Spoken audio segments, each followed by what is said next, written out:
Hi, my name is Ewin, and I was born in Thailand. Nepal. In northeastern of China. In Burma. Châu Thanh District in Tinh Gian Province, Vietnam. Hi everyone, my name is Tri, or Tri if you're a Vietnamese speaking person, and I was born in Vietnam. I'm going to be your guest host in this special series. Over the years, Green Card Voices has had the honor of amplifying the voices of many Asian immigrants as they share their stories of coming to America. We are tremendously thankful for their outstanding contributions and long-standing friendship. We stand with you, today and every day. As we continue to live in the middle of the COVID-19 pandemic, cases of xenophobia and race-based hate crimes targeting Asian American communities have escalated in an alarming yet not unprecedented manner. To combat the harmful rhetoric being spread and inflicted on our neighbors, Green Card Voices has launched our #LoveYourAsianNeighbors campaign. In this special podcast series, we will highlight the lived narratives of Asian Americans overcoming difficulties, finding abundance in the face of scarcity, and taking action towards a better future. Today, I'm joined by community leaders Bo Arabe, founder and executive director of the Coalition of Asian American Leaders, or CAL, and Nausheena Hussain, founder and executive director of Reviving the Islamic Sisterhood for Empowerment, or RISE. And now, let's dive into the conversation. Welcome everyone to our first ever episode in this series of #LoveYourAsianNeighbors, where we talk to folks in the Asian community here in Minnesota about how they're doing, what's on their mind, what's on the minds of their communities. And we're going to do it through this interview format, which includes a little bit of some of the story stitch questions that Green Card Voices uses for our story stitch game, our card game. Before we get into that, I should introduce myself. My name is Tri. I am the communication specialist, the social media intern at Green Card Voices, and I identify as a 1.5 generation Vietnamese American. My pronouns are he, she, they, and there are some instructions here of how we introduce ourselves for the Story Stitch card game. For our guests, please introduce yourself through your name, where you consider home, what languages you speak, and share something special about yourself. I'll answer the last two questions. I consider home to be here in Eagan, Minnesota. However, I think home is wherever the music is. I'm a big fan of rock music. Anywhere there's a loud thumping beat, among other musical things, I consider home. I speak Vietnamese, a little bit of German. And to share something special about myself, the home part covers it. I'm a big fan of rock music, punk music. Yeah, those are me. If one of our guests would like to take it away. Sure, happy to go. My name is Bo Arabe, and I guess I consider home wherever my family is. And although right now I also live in Eagan, Minnesota, and consider I guess most of my family are here, so that's where the latest home is. What is special? is that the question? What is special about me? I mean, I think just that I'm a optimist and I call myself a possibilian, and that just means that I really think that everything is possible if we are able to sort of bring good people and resources to the table. So I don't really think there's a lot of things out of reach. Unfortunately, there are sometimes barriers, but I really believe in people, and I believe in people who want to do good. So that's what I spend a lot of my time on. Thank you, Bo. And yourself, Nausheena? Hi, everyone. I'm Nausheena Hussein, and I consider home anywhere that I feel like I belong. And right now, I feel like I belong in Brooklyn Park. I've been a resident here for almost 18 years, and I really feel like this is my community. And in terms of what languages I speak Urdu, which is native to India, specifically my family is from Hyderabad, India, and I obviously speak English. I also can read Arabic because our faith tradition, Islam, the main language is Arabic. And so we are all taught how to read it from a young age. Something special about myself. I think I really put a lot of importance and effort in building relationships and being in community. I feel like when things get hard, you rely on those relationships. And when things are celebratory, you count on those relationships as well. So glad to have you both here. You both represent some very, very important backgrounds and people and life experiences. So I would love to get started with our first question the first two questions will be drawn from our new COVID-related Story Stitch questions to address the things that people are dealing with today. Number one is, describe the many ways your life changed in recent weeks. Well, you don't always have to defer to your elder, Nausheena. Yeah, I mean, I think, I don't know that my life is any different than most people who've had to really navigate through the last couple of weeks in terms of both just quickly being able to just be okay, not knowing, and doing our very best to both hold space for the people that we are responsible for as an organization. So prioritizing really listening to them first, and also then, needing to take care of myself and my family, right? And holding myself back from kind of that panic mode of rushing to the stores and all of those things. And so I really held back, and I just thought, everything will be okay. I wasn't going to rush with everybody to the stores, but at the same time, I worried about what would happen and what it would mean for not just me and my immediate family, but for my community. So just allowing myself to go through all of those feelings of anxiety, worry, concern, and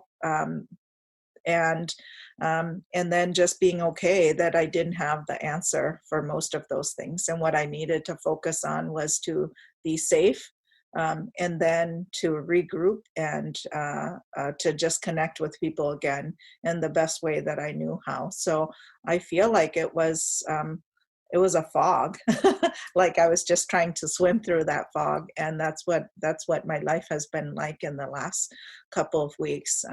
And so letting kind of that roller coaster of emotions go and come as it will, but also just needing to just be okay that I didn't have the answer to a lot of things.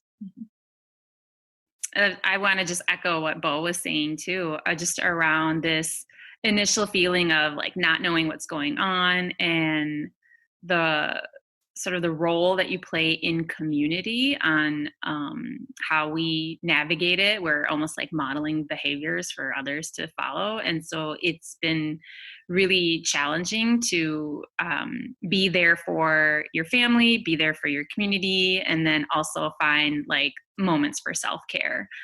I've heard from a lot of people this notion of the multiple roles that we play are now all happening like simultaneously, right? So before I had a morning rush, and then I got to work, and then I came home, and I was playing all those roles at certain times of the day. And being home now, you're playing all the roles all at once. And I'm fortunate that I don't have grade school aged children, but I can't imagine how some of the parents are doing with just distance learning with language barriers and technology barriers. And I've talked to students who are playing the role of like parent almost, as they're the homeschoolers for their younger siblings, as well as trying to like share technology. And so there are definitely more times in the day now that I appreciate all of the privileges that I have right now, because I see what's happening like back home in India. And Islamophobia is even more rampant now. And I don't know, I thought that if we were all sheltering in place, we would see less racism and less hate crimes. And actually, just like how we are pivoting to digital plans, I feel like that's what they're doing too, unfortunately. And so you're seeing all kinds of,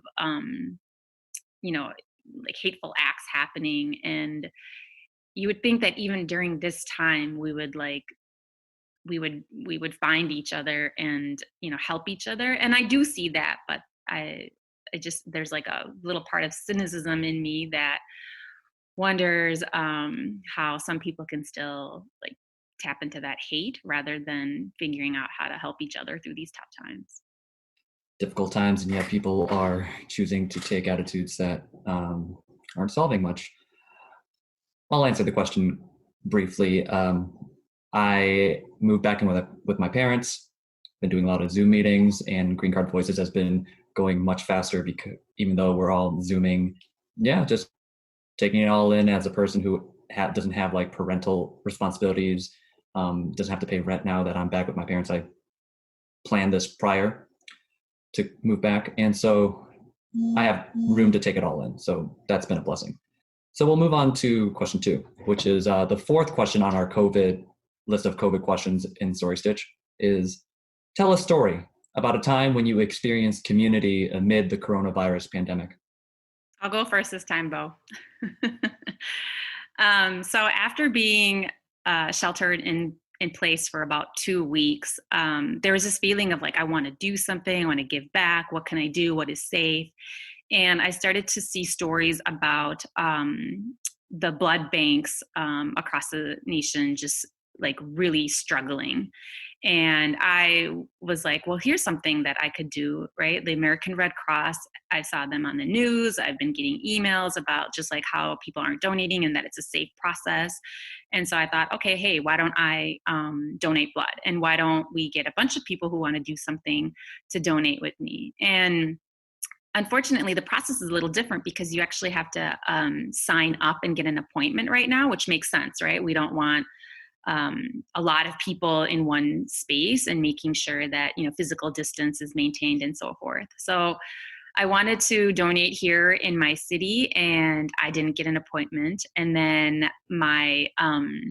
the Islamic Center of Minnesota, which also is the Al-Amal School, which is a Islamic school, was hosting a drive, and they also had appointments that I couldn't get into. And so I was like, oh man, I wanted to donate blood and I wasn't able to. And luckily a friend of mine, she works for the Red Cross, and she took her sister on an appointment to the blood drive that was being hosted by Al-Amal School. And she said, oh my gosh, 10 people have canceled. If you want to still donate blood, you should, get over here right now.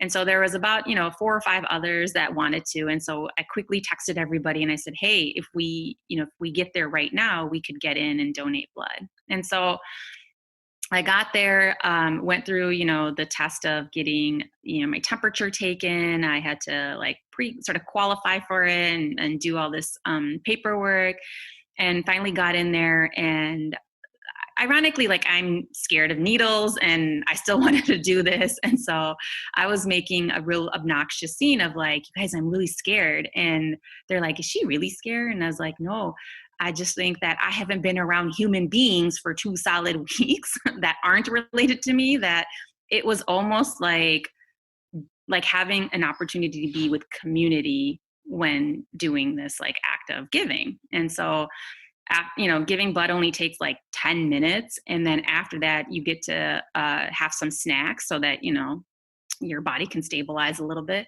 And I literally hung out there for almost an hour, separated by, 10 feet, tables and chairs, just so I could talk with people from my community, right? I talked to the students from school. I had some snacks. I talked to people who, work for Rise, who are part of the sisterhood. And you don't realize that even though I was giving blood and doing this like noble sort of charitable act, there was such a community around seeing one another during this time. And so I feel like there are moments right now that we're going to really latch onto when we want that sort of human connection. Yeah, I feel like I've had lots of moments during this time of community, and I think that generally happens, right? That out of crisis, people really rally and do things to support each other, and so I feel really always fortunate to have been born into a culture where people are actually good at taking care of each other, and sometimes maybe not so good at taking care of themselves. And so I think especially in a crisis, I just continue to see that those examples. And so whether that's young people who have showed up to say, hey, can you guys figure out how to help us have a conversation with each other, because they're really needing space, but just asking us to help them. Or whether that's, a bunch of young Hmong guys who are like, I'm concerned about my community not getting information. So, I want to be able to talk to you and to try to understand what's happening so that I can share that with my parents and with my elders or things like that. To my sisters making runs for me because I wasn't able to stock up, and so I don't have toilet paper or rice or those kinds of things. So I really always feel like that fabric that exists in our communities is strong, and that in these times, I always feel secure that communities are always there. Systems might not always be, but communities are always there, and so those kind of self-help mechanisms are actually really strong. And I get pulled into that. And when I see that, I just know how strong communities are, right? And that I'm a part of that. And whether that's in my family or in the communities that I have been fortunate to be a part of. And, Nausheena has been pulled into those where I just call and people just say, okay, sure, we will come to that meeting, and because we are all concerned about the same things, and we'll make time for that conversation. When we would have had more time before, and maybe it didn't feel so urgent, but I also feel like people are able to prioritize and to say, okay, I'm going to be there. So I feel like there are so many examples of community and at this time that and also just people personally checking in on me, which I'm really grateful about, because in these times when we work for communities who were already marginalized by different systems, you don't realize that you just turn into kind of action mode, and you're kind of working, and you don't always think about, your own health. And so to have people who care enough about you to say, hey, just want to see how you're doing.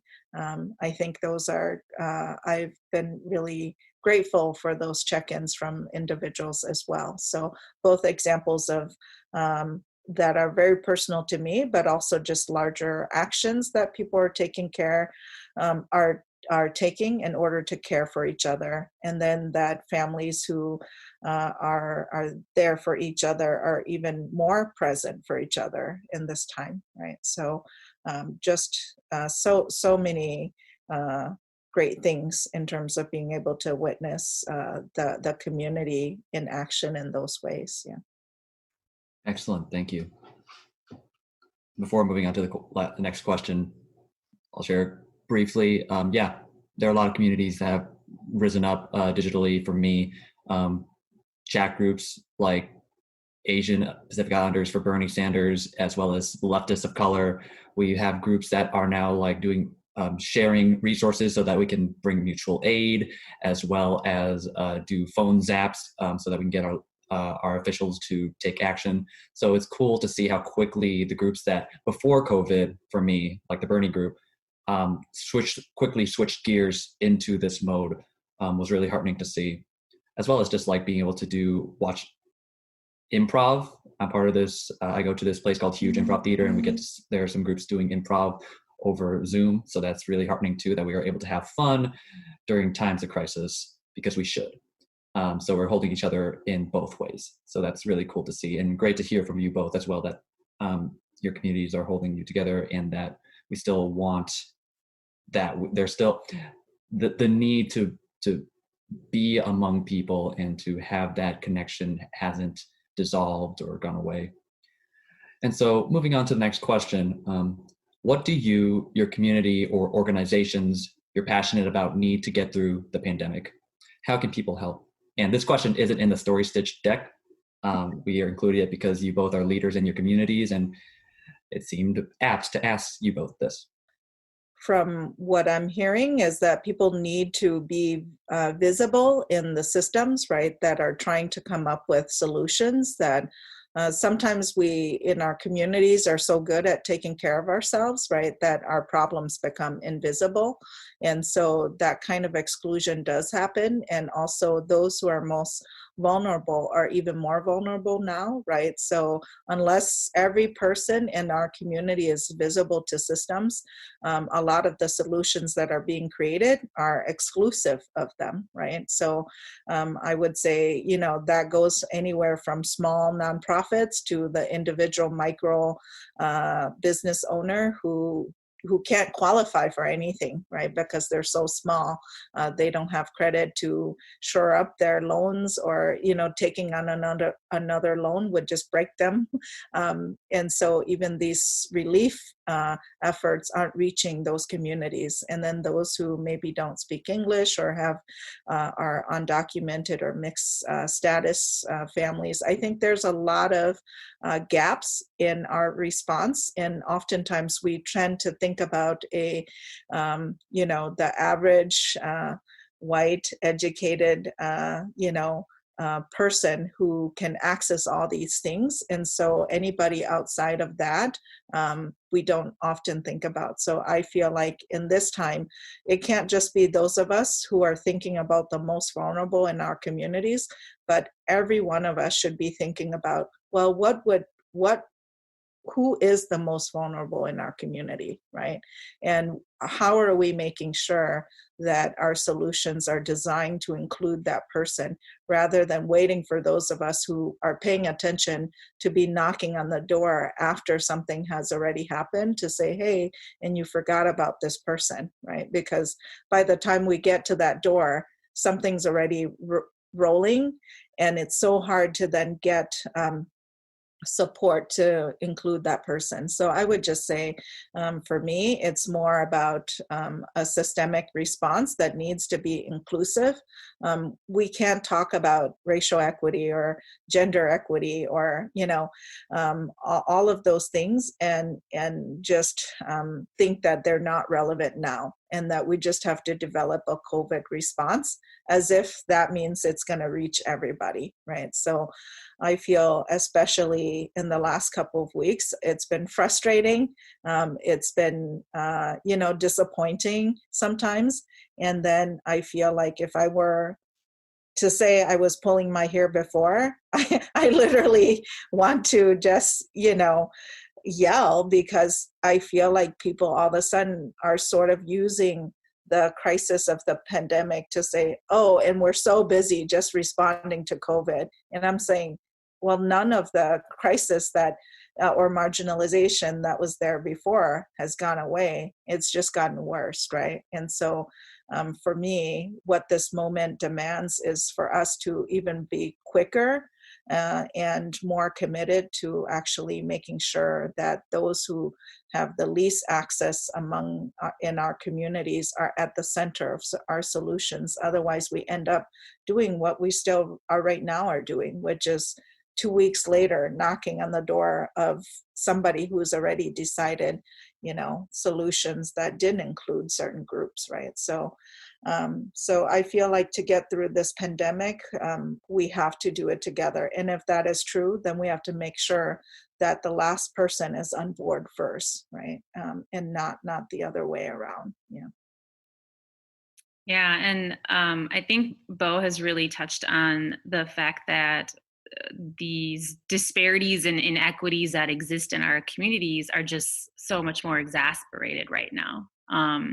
Whether it is a government response or a foundation response, it's this sort of knee-jerk reaction to providing what they deem as essential services, and it excludes the work that we're doing, right? We are an essential service because we are looking at these disparities at the root cause, whereas right now the reaction is not, right? It's not actually looking at the root cause of what some of these inequities are. And so we think about how a lot of the government grants that are out there, the, small business loans and things that are excluding us, they're not considering the wellness aspect or the sort of the mental health aspect of what people need. You have asked everyone to, social distance or physical distance and stay in home, whereas, a lot of our mental health and connection is through our community.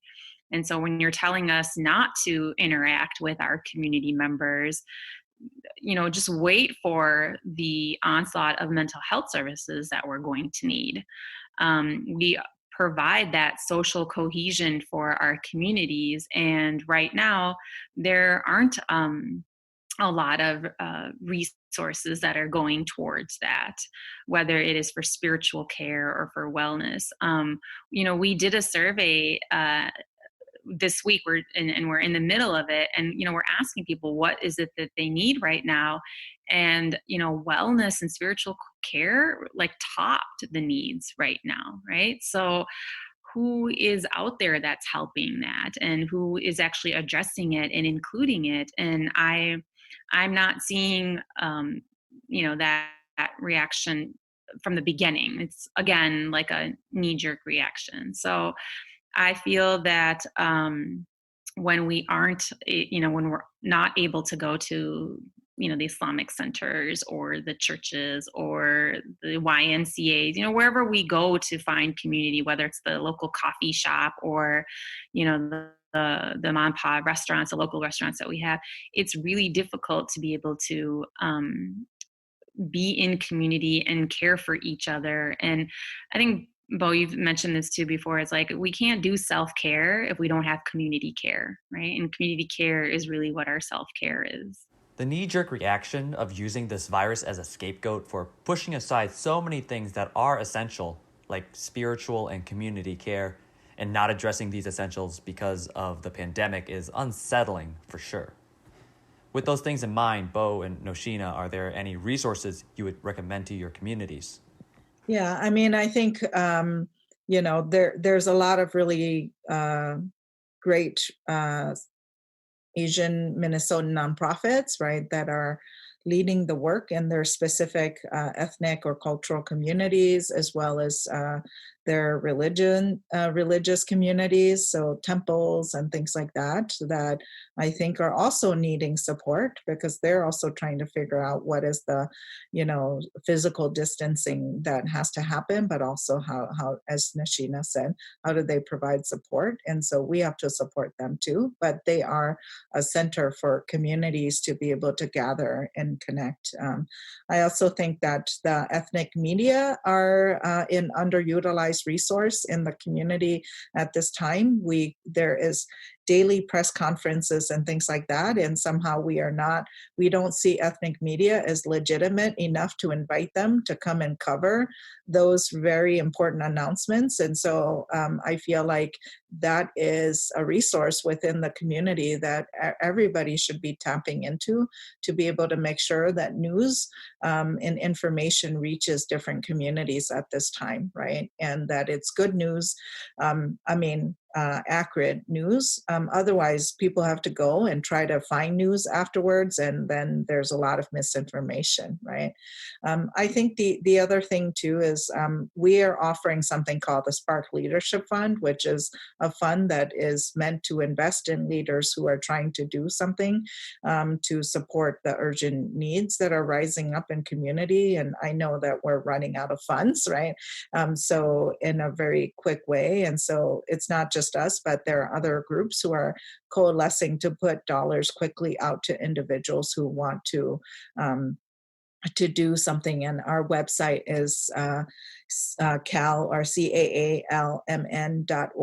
And so on that website, you can see the Spark Leadership Fund. We're going to release this week a fund called the Stronger Together Fund, which is a small fund to support Asian nonprofits to be able to make sure that they also have the support to both transition to working virtually or to make sure that they have resources to support them, getting information about access and aid to their communities and things like that. So I feel like we're doing the best that we can, and I know every organization is, but right now is when we need to tap into those community groups who are closest to the communities and who are able to speak the language, understand the cultural nuances, and they have trusted relationships again. If there's ever a time for us to tap into it, it's now. And I still feel like we're underutilizing that and underinvesting in that, right? So then afterwards we say, oh my goodness,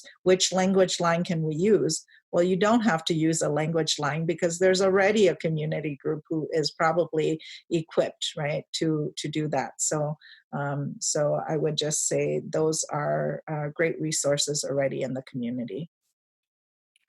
Yeah, so similar to what Bo described, I know in our community, we are trying to put all the resources that are out there into a trusted organization's website. So we've got, CARE Minnesota, which is a civil rights advocacy group that has created a website with, everything COVID-19, whether it's for small businesses or childcare or education. It's all on their website. We also have the Minnesota Muslim Leadership Coalition that has been trying to put all of those types of resources on their website as well. And what's great about that is that there's, a whole list of all the different kinds of organizations that are led by Muslims that is kind of like in one coordinated site.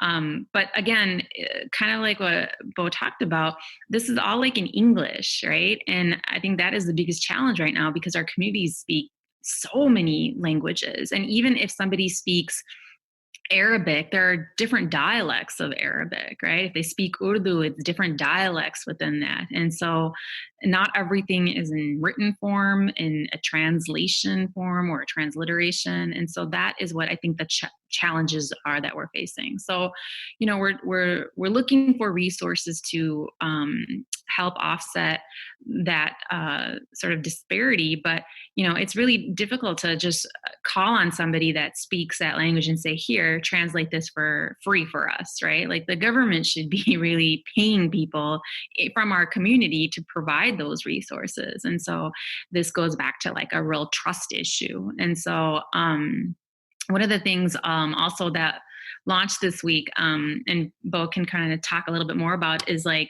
just the amount of discrimination and hate that people are facing, especially in the Asian community because of COVID-19.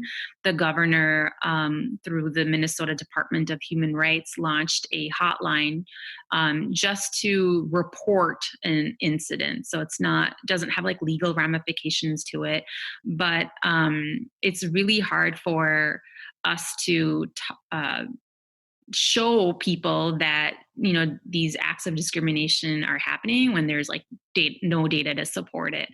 And, the difficult part of it is that people aren't just going to call a random number to talk to somebody. Like, they're already scared. They're already traumatized by the incident.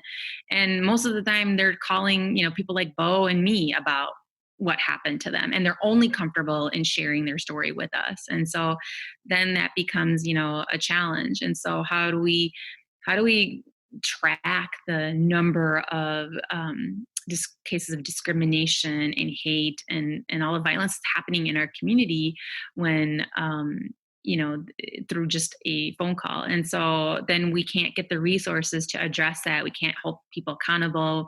We can't get law enforcement to be able to address it and interact with it when, get the proper training that they need when they are called to the scene for something. And so there's just a lot of work still to do around hate crimes and being able to report it in our communities. I don't know if you want to add anything to that, Bo. No, I mean, I think that is that's a really good point, Nausheena, in terms of just saying we just needed a space for communities to be able to report these incidents, right? Because otherwise it's all anecdotal. And we know that while we're not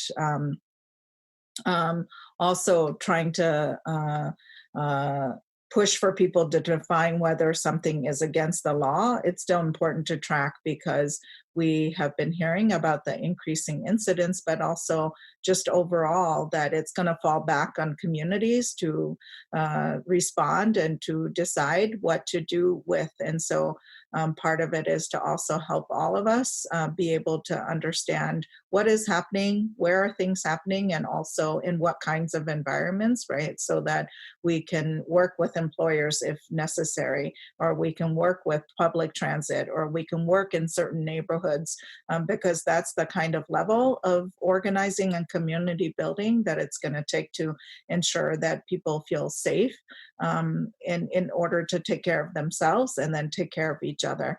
But also that, what is happening to Asians now is nothing new, right? We can just look at our American history books, and if we actually posed a lot more difficult questions, we would find out that racism undergirds, a lot of people's history in this country. And so when there's a crisis and, we're looking to both to try to figure out who's supposed to blame, that it is then Indigenous people of color, Black communities, and things like that, Muslims, Jewish, so part of this is for us to know that we must do more than react each time, right? And that tracking discrimination, even if they are acts that are not in violation of any law, is critical to our ability to strengthen communities in order to do something about it, so that we don't have more egregious cases that actually end up violating the law, right? So I think the intent of that hotline is to be able to do that. And I was trying to pull up the number because I want to make sure that your folks have it too. It's 1-833-454-0148. And the good thing about the hotline is that it doesn't just have to be victims who report, witnesses can also do it. And I think that's also really important because so many times we put the burden on victims to be able to say, something happened to you and you must report it. Well, it's just as important that bystanders and witnesses also report when they see instances of discrimination and bias and bigotry and violence, right? Because that's the kind of community building that it takes to keep everybody safe, both not just for now, but if we're going to actually strengthen our muscles to be able to begin to even address racism more adequately and to end it at all, right? Thank you both so much. Those are very great answers, exploring what we have to do and the nuances thereof. So the last question is a story stitch question from our positive category. And it is, tell us about a time when you felt abundant, when you felt as though things were just not scarce, you didn't feel like you were put into a corner, however you want to phrase it. That is such a hard question because I feel like I'm constantly looking over my shoulder and I'm constantly feeling like I'm the other. And it doesn't matter if I'm in the United States or if I'm in, abroad. There's always this feeling of like, I don't know if I really truly belong. And so the one time that I can think back of where I felt abundant, and that to me translates to I feel that I'm surrounded by like acceptance and love and my heart is full, is probably when my daughter graduated from high school. And I had actually put both of my children at Al-Amal School, which is an Islamic private school, because I really wanted them to have a strong identity of who they are, right? And like have pride in who they are. And so whether that's being Muslim, whether that's being Indian, I mean, for my daughter being a woman. And I think when we pulled them both out and put them into high school, it was just like this fear, right? Of like, are they going to survive it? I mean, high school is difficult as it is, to be put there with no friends and expected to like make friends, especially in Minnesota, because I don't know, it just feels really cliquey here, right? Unless you've started making those friends since kindergarten and you go all the way up to high school, like it's hard to get into a group. But she did well at her high school. And I think it's because, 40% of the kids there are of color. And I think that's what helped her be able to find her people. And she really did thrive. Like, I think she was able to feel that, I'm going to own my whole self. So at her graduation, just seeing how much of her friends and her friends' families just were so supportive. Also, like having my family there, right? Like I had my parents and sister who came up from Chicago. I had my in-laws, my parent in-laws who are very ill and, sick. They were there too. I had my own cousins. I had family from Minnesota also present. And it just felt abundant because when I first moved here to Minnesota, I didn't have that circle, right? I didn't have that connection.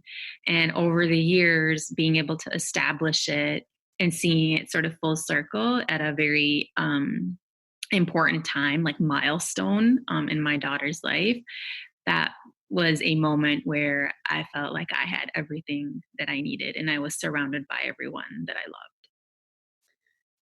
Yeah, I mean, I think mine is, my father passed away in November and we had his funeral in December. And you all might wonder why it took so long, because Hmong funerals are very elaborate. And so there's only a few Hmong funeral homes. And so we had to wait. But I think, in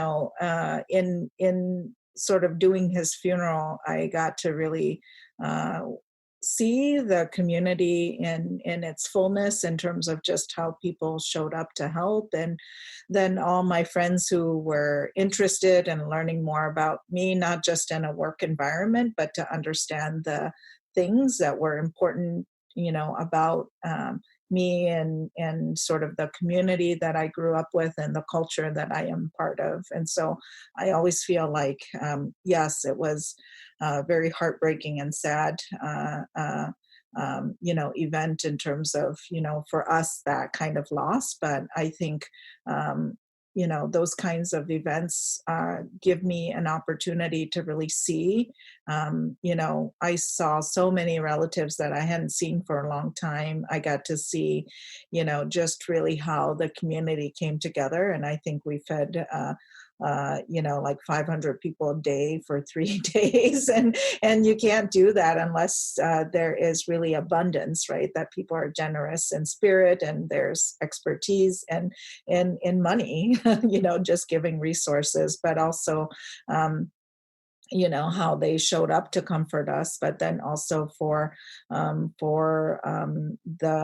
friends that got to kind of really experience our community in a different way and to understand a different kind of culture than they are part of, right? And so I think the number of times that I've heard from people afterwards about how much they learned by just being able to come to something that was very intimate and also showed community abundance in a way that they had never experienced, right? So I feel like many of our cultures have a lot to teach, other Americans about what it is to be in community and what it means to be both thinking in abundance, right? I come from a community that is often cited as one of the poorest Asian, ethnic groups, and yet people are able to come together and to offer comfort, but also support and in real ways and financially to each other in times of need. And I think that those times always are great demonstrations of me about the abundance that people that I have in my life, but also that exist in the community. Mm-hmm.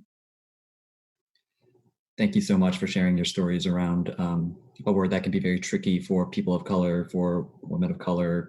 I don't know. Well, I don't know. I could name it like that, but like it is hard, as you said, Nausheena, that abundance can be difficult when you feel like your identity has made you a target for too many really bad things. And so having your child graduate high school, doing very well, and then people coming around to celebrate that, excellent, as well as you, Bo, like community that comes out to show generosity. And even with these conditions in play, like there's so much room for abundance in the scarcity that has been imposed on us. And I really am glad that you shared those stories to show that. I think that's all we have for today. Thank you both so much for coming on as leaders, as people in your communities during this these challenging times. And I hope you have a good rest of your week. Great. Thank you. Thanks for having us. Tree again. If the stories shared today resonated with you, please join the conversation using the hashtag #LoveYourAsianNeighbors and tag us at GCV Podcast and at Green Card Voices on Instagram. We'll hear from you soon. The questions that guide this episode were drawn from Green Card Voices' Virtual Story Stitch activity. Virtual Story Stitch is a modified version of GCV's Story Stitch conversation card game. Story Stitch was co-created with 70 community members as a way to build deep connections between immigrants and their neighbors by telling stories, opening minds, and encouraging people to get to know one another. In March of 2020, responding to the COVID-19, also named the coronavirus pandemic, we co-created it again and came up with a virtual version of the game to stay connected, share our stories, and feel less isolated during the time of social distancing. In addition to the 33 questions in Green Card Voices Story Stitch deck, we have added 7 bonus questions pertaining to the COVID-19 pandemic. For more information, visit patreon.com, spelled Patreon/Virtual Story Stitch. If you're ready to have access to your own Virtual Story Stitch kit, join by becoming a patron on our Patreon today and give what you can. Your support funds the free services and resources we offer to our community. Thank you.